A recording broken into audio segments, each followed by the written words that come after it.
Nowadays, and couldn't realize the time it was. I'd like to call to order the City of Las Vegas Historic Preservation Commission meeting for April 23rd, 2014.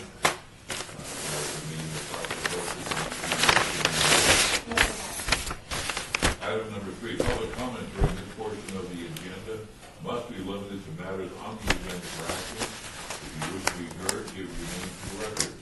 The amount of discussion as well as the amount of time may be limited. Would anybody like to speak at this time? Very nice. Item 4. Mr. Chair, covered your roll call. Let's, I don't need to get to it. I think we should do roll call.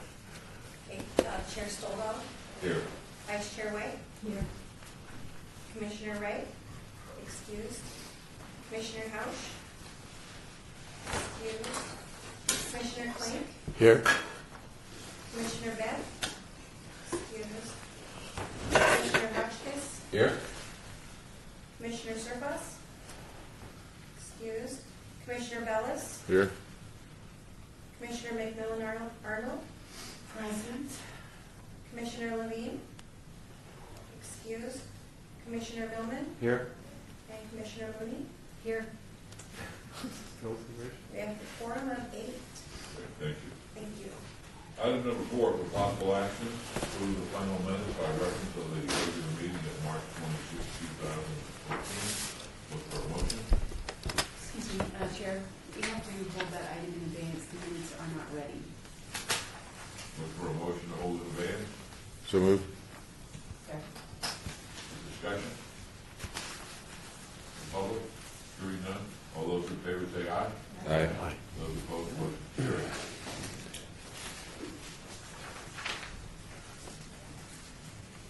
Yeah, just for a point, this is the second time this has occurred. Is there an ongoing issue that we need to resolve? It's a staffing issue in the clerk's office. We need more staff? We're getting caught up. Oh, you are.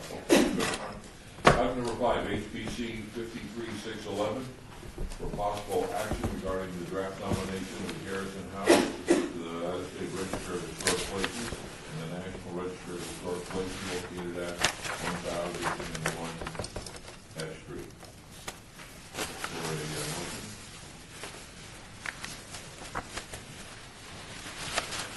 Move to approve. Second discussion. I found a couple little things in there on the page 8,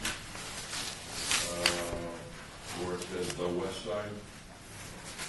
The HFM addition was platted in 1924 by Roy Marlin. I believe that's Dr. Roy Marlin.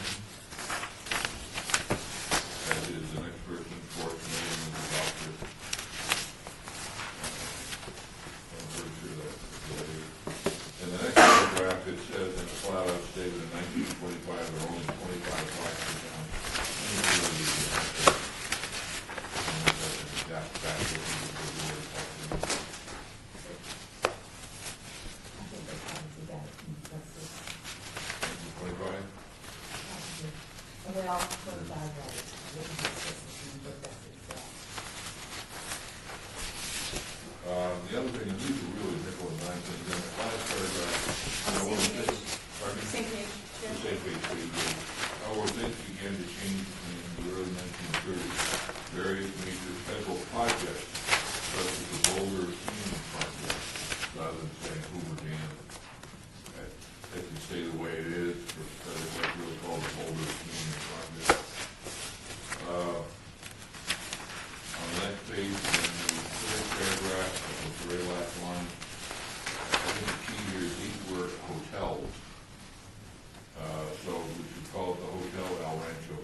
quite possible that what you're looking at is unfair.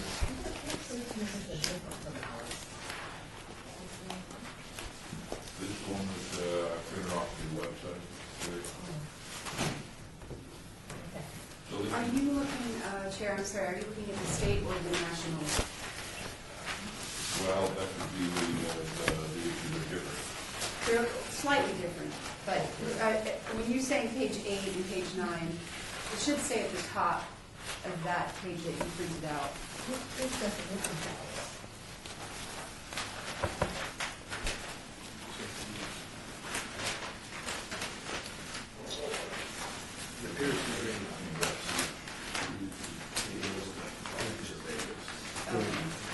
Section 8, page 7. I apologize, when I received the document, it was in the draft form, and I think it looks like it was a little bit disorganized.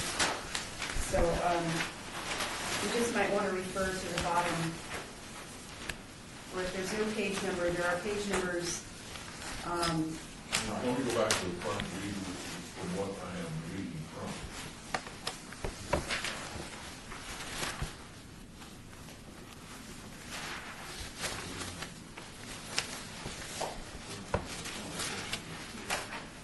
Anyway, it goes from page numbers to This section is, I'm numbers. reading from the Nevada Register of Historic Places. The Nevada one, Yeah. okay, and that is included with item 9. All right, so how different are they? Only slightly. There's a difference of just maybe a couple of sentences. I don't, actually don't review. You notice that, or It's pretty similar. were they substantive? I didn't find No, them they weren't substantive. they were not substantively different. I would bet you Dr. Roy Marlin is wrong in both of them. They are, it is. Yeah. Okay. They're I almost just exactly word for word. It just wasn't, I didn't think that was substantive, but I caught it too. I thought this was, I read it over several times, it's just a great document, a lot of stuff.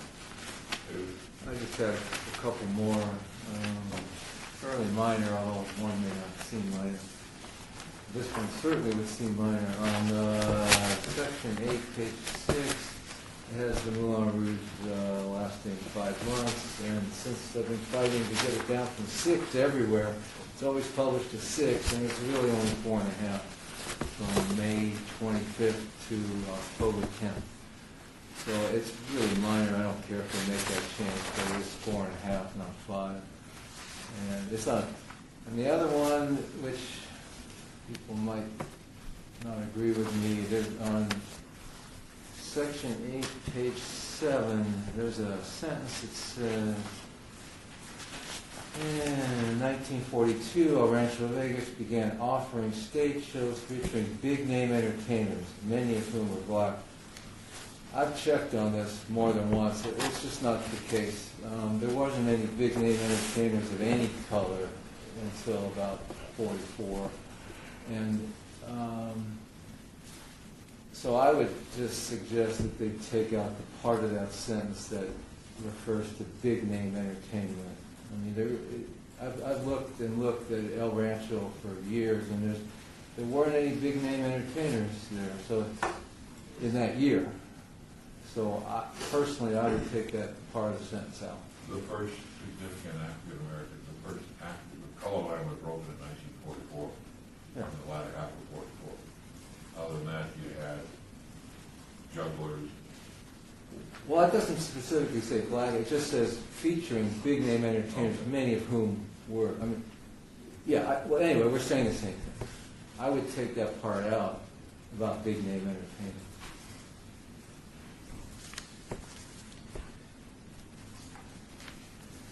And other than really minor stuff, that's all I've caught. Richard, you can change nameplate with Mary. Oh.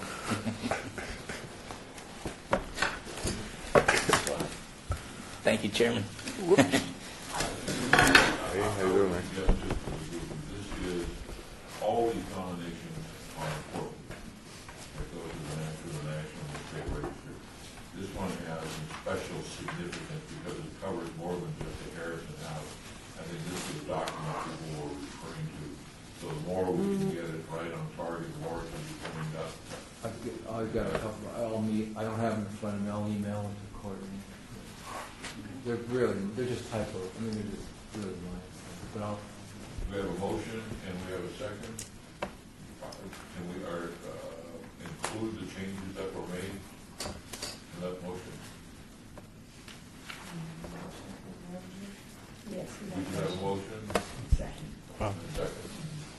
Is that the proper way to do that? Okay. what's the motion? To accept the nomination, we're on item number five. With changes? With the change, yes.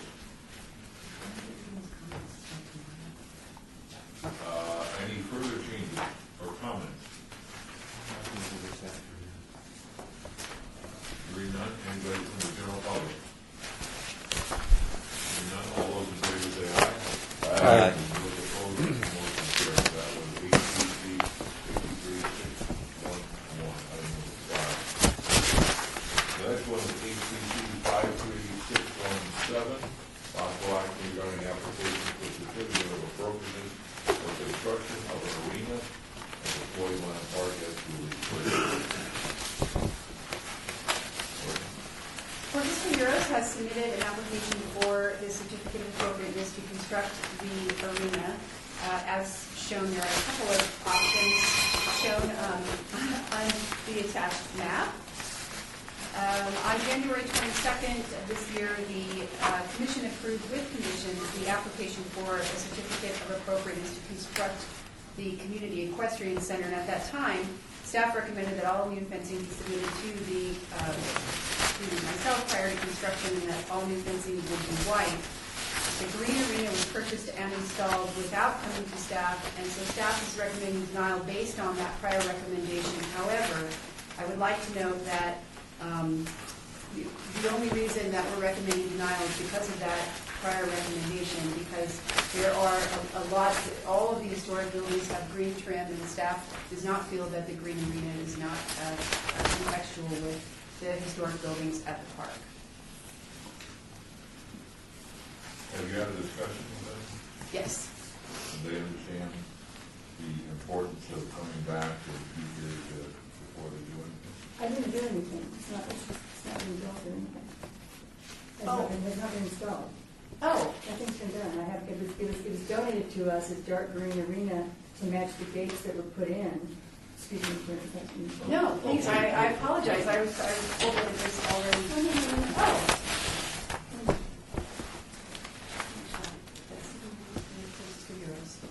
Well, I stand corrected. Okay, so it's good to have correct information. So what would you be voting on then?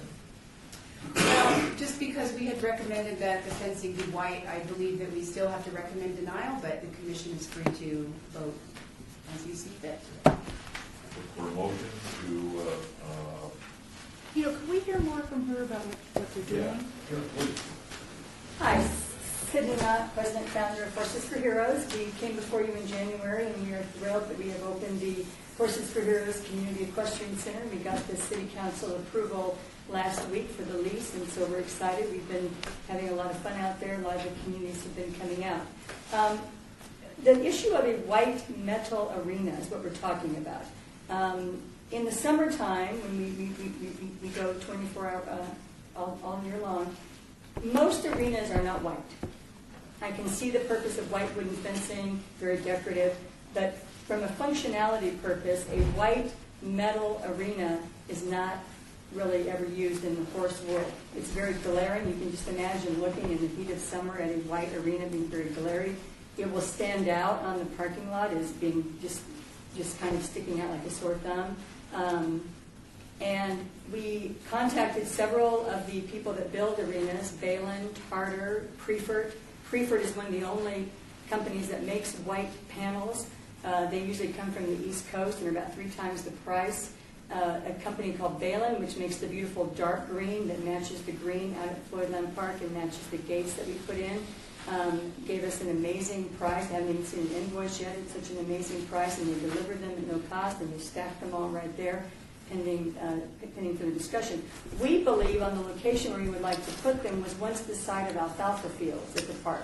It's now a big parking lot, but it was once where all the crops were. And we think this beautiful dark green will meld in very beautifully with the desert landscaping and will just sort of blend in. And it does match the trim, and it does match the existing green gate. So from a functionality purpose, we prefer the darker color. That's typical what you see in the horse world. And from a just an aesthetic issue, we personally feel, as do others, that the dark green will be more attractive out there. So. Look for a motion. Courtney, Question? so, Question, I have a question, I'm sorry. so do you agree with the dark green, with what she just said? I think it will be perfectly compatible with what's out there, with the historic. Is it true that these are just temporary facilities? Absolutely. So if we don't like it down the road, Yes. they can be picked up, packed up, and Everything down we're there. putting in is temporary. This whole arena can go. Can go. Absolutely, yeah. We're not putting anything in. The only thing that we put in to date that's a permanent structure is the white wooden fencing that you specifically requested. Everything else we've put up to this date can all be taken down. And even that can be pulled out of the ground and raked over and nobody Absolutely. We will can bring it right back to the lovely condition it was in 2 months ago, very easily. I look for a motion. I'll make a motion, that we approve them putting the arena in. I'll second that. And this motion is for the green. Yes. Further discussion? Courtney, appreciate your input on this, all of that. Thank you for your work out there. I apologize for the misinformation. I'm glad you were here. All those in favor say aye. Aye. Those opposed, motion carries. Again, thank you for all the work you've been doing out there. It's getting a lot of very favorable publicity in the newspapers and on And I television. hope you all will come out. We've had lots of events and lots of activities. We have all kinds of, we have a wonderful Easter party Friday night. Just wonderful to see the kids out there. What's great is to see the families coming to Tulare Springs. That's what it's all about. They ride horses, that's great, but more important is that they're all coming out to discover Tulare Springs. So thank you all very much for your support. Appreciate it. Thank you. Next item is item 7-8-53-628, possible action regarding the Historic Preservation Commission Centennial Legacy Grant application from the Nevada Humanities in the amount of $2,125 for an event titled Tourism, Hospitality, and the Myth of the West. Al Harvey House Heralded, Las Vegas, New Mexico. Oh, I'm sorry. Sorry. Courtney? I have reviewed the application and have determined that it meets the minimum criteria for funding. Nevada Humanities has not received funding from the HBC Centennial Legacy Fund in the past. The HBC only has $1,655 remaining in the small grants budget item, and we would not be able to reallocate funding because it's maxed out on that budget item for the small grants without going back to the Centennial Commission to allow for that flexibility. So what is the possibilities of the Centennial Commission increasing that or investing more money in that category? It's not about more money, it's about having flexibility to go beyond what they approved. The budget that they approved said $25,000 for small grant and $55,000 or $50,000 for the operating budget. We would have to go back to the Centennial Commission to work on the MOU to allow for some flexibility if you wanted to make that snap decision to move money from another fund. We don't have the authority to move money within our own budget. Chairman, recall, if you recall, the process by which this commission receives money from the Centennial is by agreement. And so we've got an agreement between this commission and that commission. That commission has allocated money for specific items to this commission. And it's very specific as to the dollar amount and what it's to be used for. There's no express language that would permit the planning department to move that money around on your behalf. So in order to do so would take a change to the agreement between this commission and that commission, which that commission would have to approve. So, and the definition of small grants is how much? You have 25,000 total to award at a maximum of $5,000 per grant. That's for 25,000, right? Right, That's in that $25,000 pot. correct. And the other 50,000 is for, Operating and other projects that it's a little bit more flexible with how you want to spend that. Can they apply in the other category? It's not a small grant at that point. So Courtney, when is the account going to get more money? Yes. Well, we were told that we could not come back until we've spent the money that's there, and I believe there's 60-something thousand left. So what you're saying is we have to spend the total amount of the money they granted us. we can't. So we can't go back because of the 25, because we're out of small grant money. So we can't go back to them and request the line item to be budgeted over to the small grants. The small grants, like we want some, we only need $1,000 or $1,500 or something, so we can't line item that money out over to pick up this budget. But we could deplete this account and give them the $1,655, right? Correct. Correct? Okay, I'm going to make a motion to do that. I serve on the board of Nevada Humanities. I'll second her motion. And I have a question You're as to, abstaining, Vice Chair? Yes, I am. Okay. I have a question as to why they can't apply for the funds out of the other budget. Because the other budget, or the $50,000 is for operating expenses, not small grants. So that'd be like for surveys, things like that? Right. And your own discretion for, events, Historic Preservation Month, there's a list. I guess what I'm saying is if we have our discretion to get money out of that is less than $5,000, why don't we have the discretion to do this? Because you don't. I mean, it's just, I don't know how to say it. I was going to try to be rude or flippant. The way that the contract between the commissions was written, and I wasn't involved in that, so I can't tell you what the intent was, but the way it was written was specific as to how this board, this commission could allocate those funds. I could speculate, but it doesn't do any good to speculate as to why. No, I think we should know. I think this board basically said we need some money for small for this one, and we need some money for that one. I think the Centennial Commission said, fine, however you want to go and do that. Okay. But I still don't know what the definition of how we can dip into the 50. If we're saying to you, Richard, if you don't ask for $2,000, come back and ask us for 10, and you got it. Is that how that works? If you ask for 10,000? Yeah, I do actually. Yeah. No, from what I understand, she's going to pull the agreement real quick between you and the commission. What I understand is you've got $25,000 allocated to give away to third parties. Right. And you've got $50,000 allocated for you to spend on things that are within your duties in Title 19. So surveys for the historic districts and the like. That money is not the same. Your operating capital is not the same as the money you've been allocated to give away. Those are two different pots of money. It took 3 business days to put something on the agenda, does it not? It takes three business days to put something on the agenda, but there's scheduled meetings of the Centennial Commission. You're talking about having a special meeting of the Centennial? No, that'll be Monday. Yes. Or they're meeting Monday? No. Well, the problem is, I would imagine, if I talked to the clerk, she'd say, we've already closed the agenda, and we can't process anything for the next meeting. But that's something that we can look into.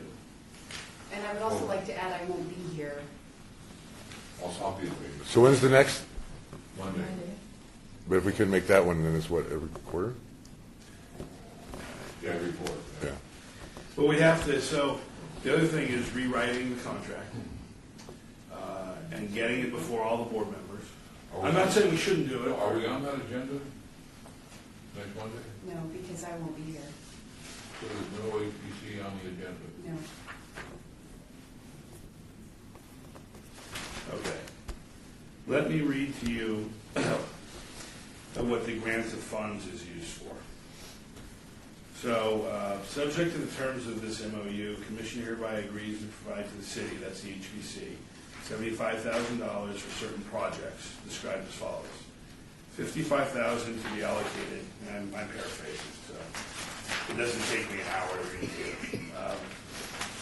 it. $55,000 shall be allocated for the following purposes: historic research survey and inventory, research and documentation, nomination reports, commissioner training and development, historic markers and plaques.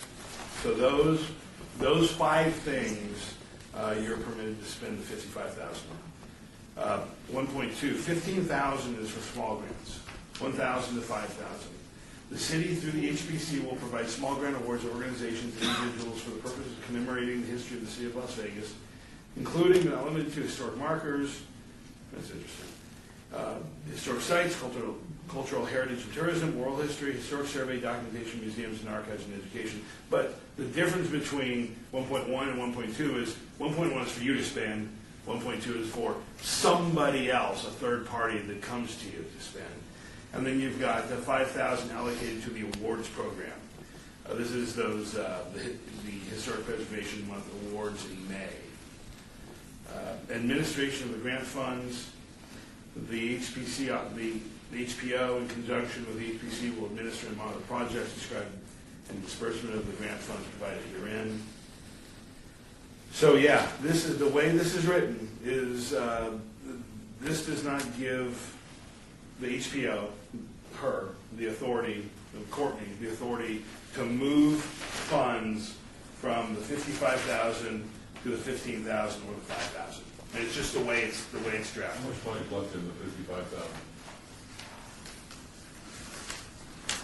Well, it was a little bit more than that because we had 2 allocations of 75,000. So we have left in operating, we have $62,855. No, you just got confused again. You got 2 batches of 75,000, each one of those included small grant money.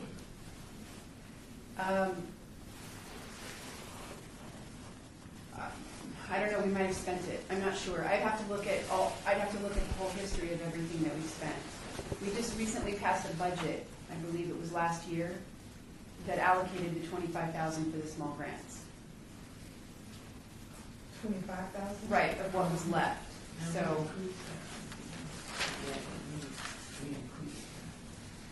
I guess we got a couple of issues. First of all, we do have a motion on it that deals with the $1,500. Richard, is this what happens if you get $1,600 and not the full amount? My name is Richard Hooker, and I'm representing Rad Humanities. I'm also representing the Las Vegas Tourist Guild. I work where I'm a member, volunteering my time for this project. We, have this exciting project. I think you've read about it. Stephen Freed has written this book in the Harvey House, Impact on Cultural Tourism in America, and we think this will be a platform that will really lend a lot of dialogue about how tourism developed here. And since we submitted our application, I have some exciting news that the hospitality school at UNLV, the College of Hotel Administration, is going to help sponsor the program, and that's Dean Shoemaker. So he's covering some of the costs, which is the majority of our program. So we would be pleased and happy, number one, to get the endorsement of this commission, and then $1,600 would be very well received and appreciated. While we're still within this topic, seems to me that we're going to have to deal with this issue of how we got $75,000 again without spending the first $75,000. We have a motion. We have a second. Further discussion. So this is for the $1,655 Yes. to go to the requester.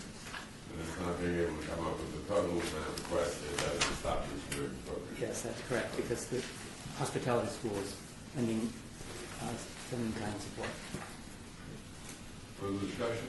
Hearing none, all those in favor say aye. Aye. Those opposed, motion carries unanimously. Richard, thank you. Thank you. James, important, thank you for the background. We have a meeting May, is that correct? Yes. Okay. All right, we're now on item number 8, HPC 53-62-9, possible action regarding the May 2014 Historic Preservation of Geology Awareness Month Award. We still have some unfilled award categories for advocacy, career achievement, and student scholarships. Commissioner Wright emailed and suggested Heidi Swank for starting the Nevada Conservation Foundation. That is the only comment that I received from the commission in regards to those unfilled categories. Today is the last day. So speak now or forever hold your peace. We do not have to fill all the categories, but I just wanted to give you another chance. Ladies and gentlemen, opportunity. Anybody have anything you want to put on the table? Another 10 months before we will. We have no, the open categories are, Advocacy, career achievement, and student scholarships. anybody from UNLV has any recommendations?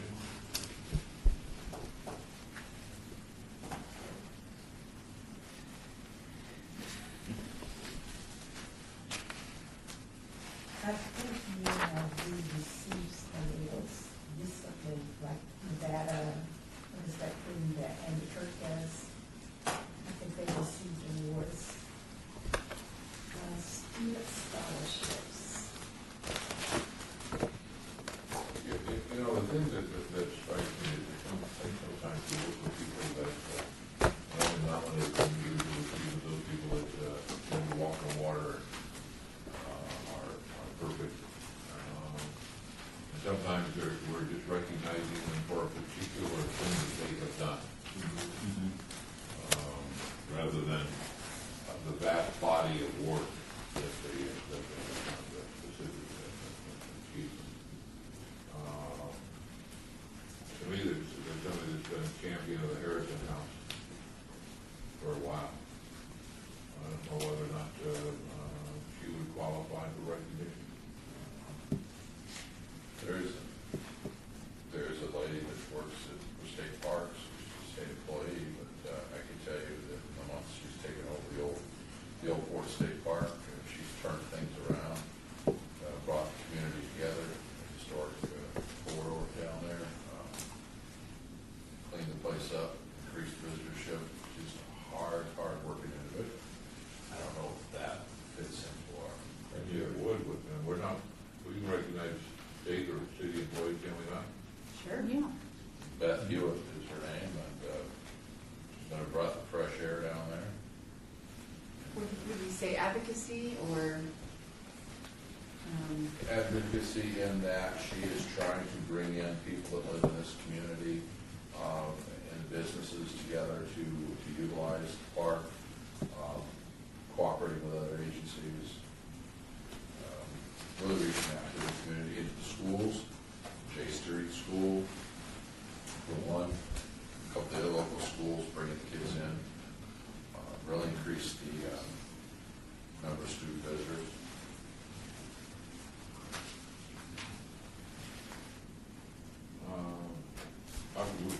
Is it one person wins? No, Oh, we have, I think we have 2 for bricks and mortar.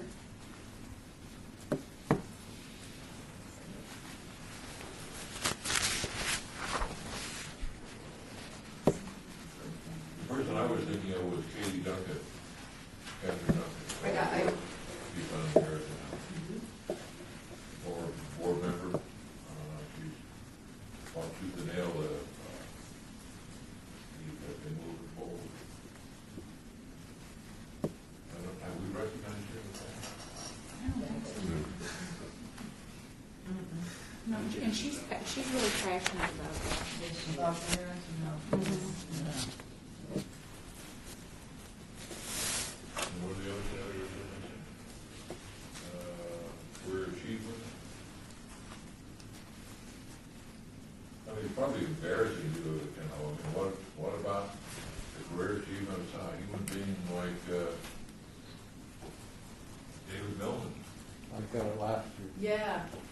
getting it twice. Sure. I got one of the cheap plaques. So this time I could get one of the decent plaques that don't fall apart. It was. You know, I'm gonna get you a new one. Don't hear about it again. It's gonna be brass. Well, it's just a sectionary plaque, so. I don't need another plaque. Thank you. We're gonna get a bronze one for the sidewalk in front of your house. As long as it's neon red. I was gonna say fun fact. Yeah. That's an insight. Well, I think that, since the chair, I think we could send, if there's somebody that we feel has contributed to this board, that has a long-standing, that's a possibility. You look at folks, who else that has a career at the like Bob Ostrowski, Yeah. who's contributed throughout his, although that's not his profession. I think we're talking more of a profession than,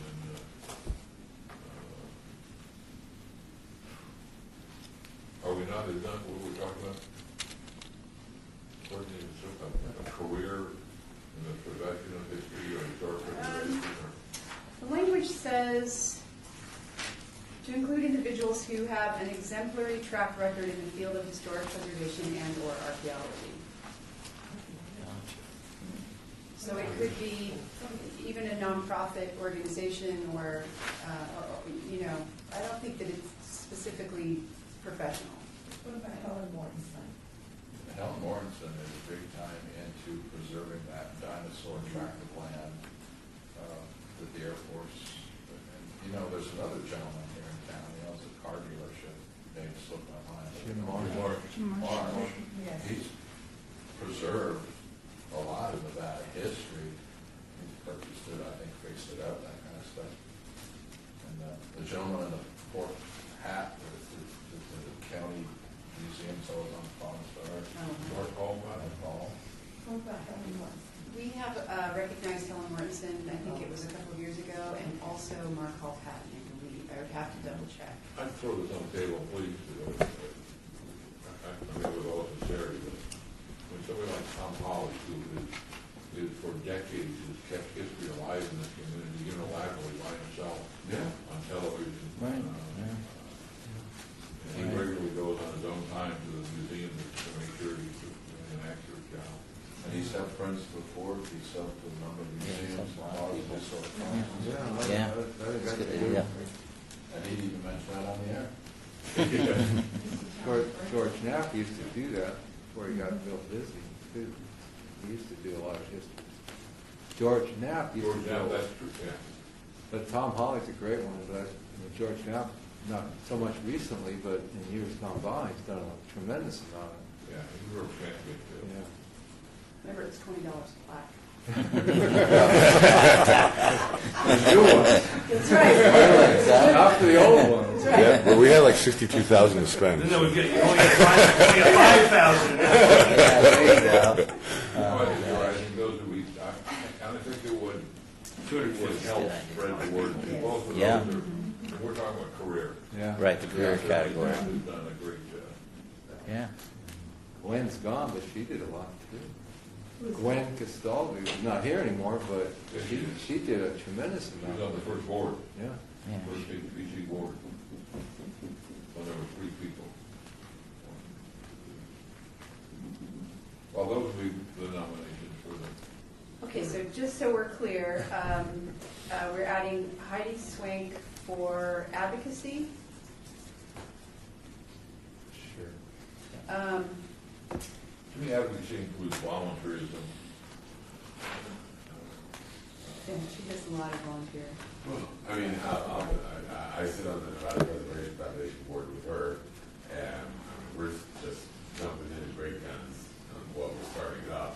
But she also founded the Flamingo Club downtown cocktail party circuit, where it brings the neighbors together, and it was a huge success. She's a legislature, she's a UNLV professor, she's an anthropologist, she's certainly a where there's that information. Beth Hewitt also for advocacy, or do we want career achievement? Well, I guess it doesn't, career achievement might imply many, many years, but do we want to say advocacy? For those three. Katie Duncan and Tom Hawley.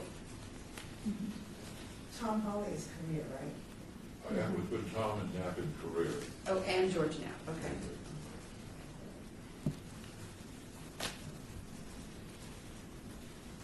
Okay. Yeah, I think we're also, suggestion, I'll speak for Clayton, and she whispered in my ear, Dorothy? Dorothy from the Las Vegas neighborhood, even further than that. Oh, yeah. She's clearly been an advocate of historic preservation.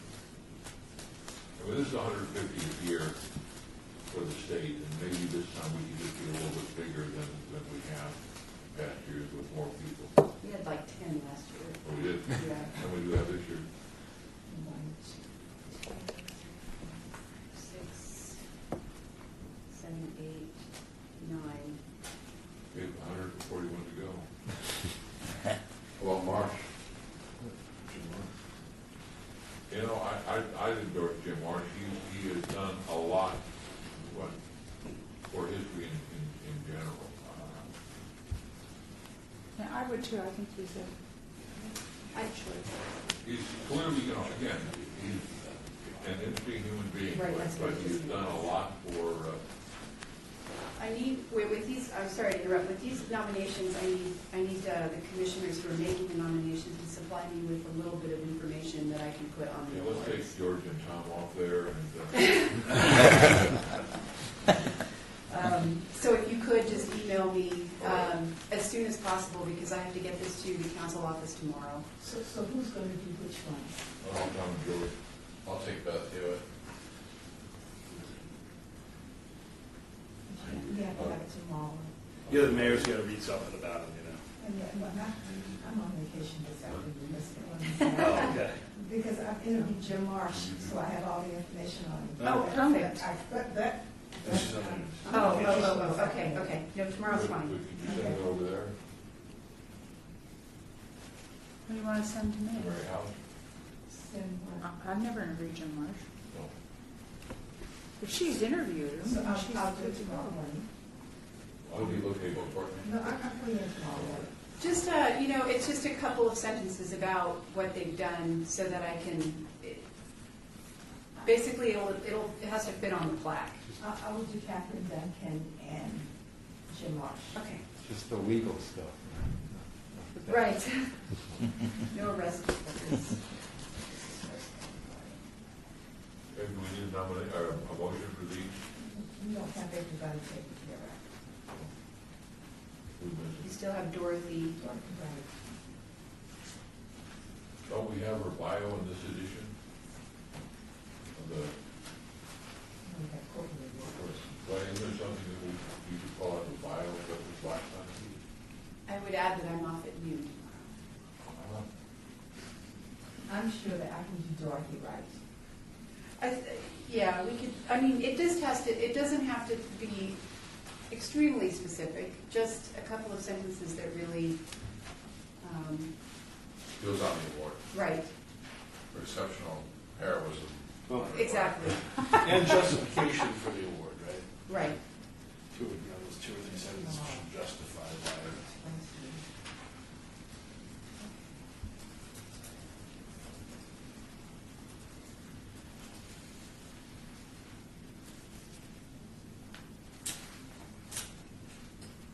Okay, do we need a motion for those?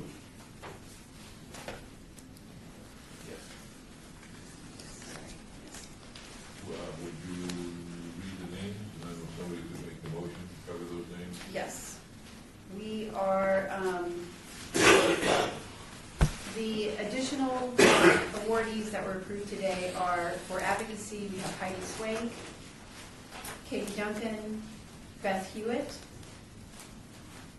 Dorothy Wright, and Jim Marsh, both for advocacy. Or no, Dorothy's career, I apologize. Jim Marsh would be advocacy. For career, again, Dorothy Wright, Tom Holly, George Knapp. And I think that's it. No, no question. And if anyone has contact information for Jim Marsh, that would be helpful as well. What do you mean by that? Phone number? Phone number, email, whatever. I'll see you all of that. Look for a motion. Move to approve? Second? Second, further discussion? Hearing none, all those in favor say aye. Aye. Those opposed, motion carried. Thank you. Item number 8, which is HPC 53-6, no, Item 9, report by the Department of Planning regarding nomination to Harrison House to the city's historic property registry. No action? No action. This is just a report. The commission has 30 days to review it, and it's on the agenda for action. Any further discussion on that? Hearing none, item number 10. So any corrections that we send in for the other part, will be taken this one as well? Correct. Essentially, the report that it's required for them to submit, they can go ahead and submit the state or national register nomination. That works for the local as well. So whatever corrections go into those will automatically make it into whatever submitted for. Number 10, report by the Department of Planning regarding historic preservation archaeology awareness month.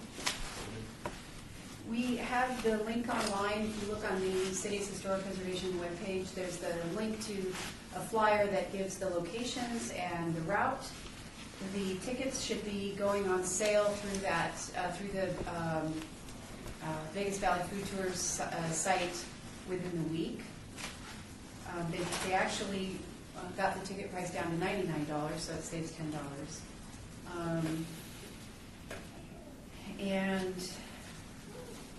I believe that is it for the new information on that.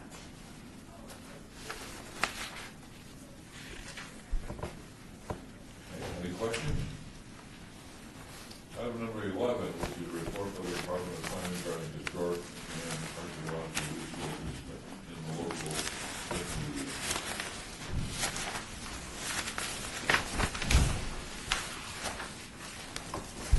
Questions about that? Well, report by the Department of Planning regarding downtown project work. Any questions? Anything specific?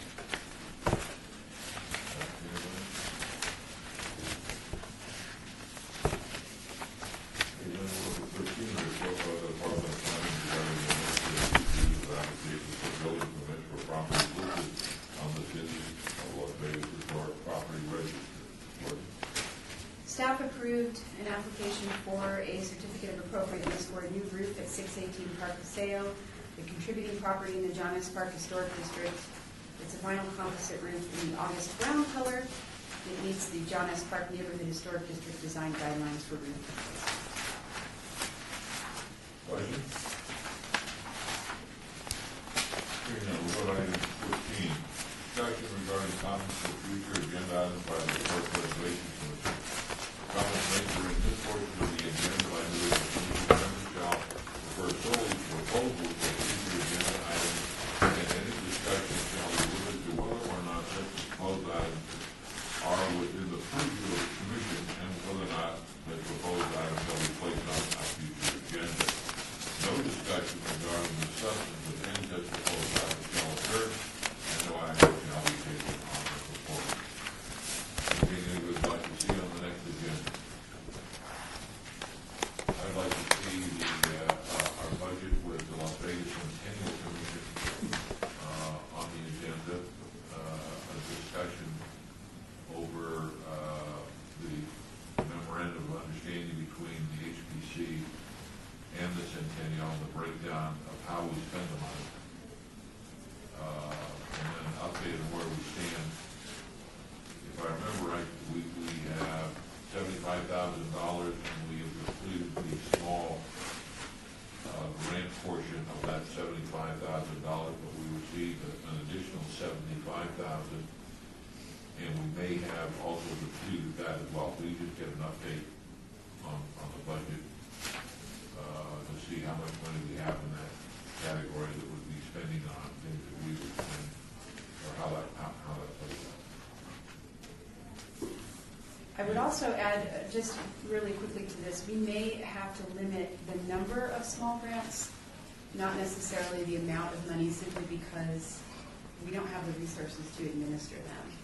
So I just want to keep that in mind for the next month. Because we suddenly got a lot of small grants that are going on. So it's just a little, and then we're going to be doing the bricks and mortar grants very soon. So just wanted to I think this is more pieces that need to be brought up as part of the discussion. So, great. Any other, either Bricks and mortar part of the small grants, or is that category? That will be part of the small grants, and that is going to the Centennial Commission in July.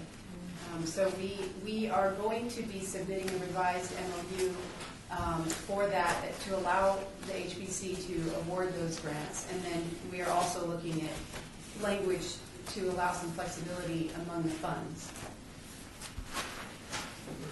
It's a timely discussion. Right, it is. We can take care of it all at once. Does your office need assistance in, say, field inspection / verification that the bricks and mortar grants are actually being used for that purpose? Yes. That's what I do. I would volunteer to help the office. That would be fantastic. That's actually in the application wording, that a member of the commission would accompany me to the site visits. So, yeah, that would be very helpful. Thank you. all right, item 15 is citizen participation. Public commentary in this portion of the agenda must be limited to matters within the jurisdiction of the board. No subject may be acted upon by the board unless that subject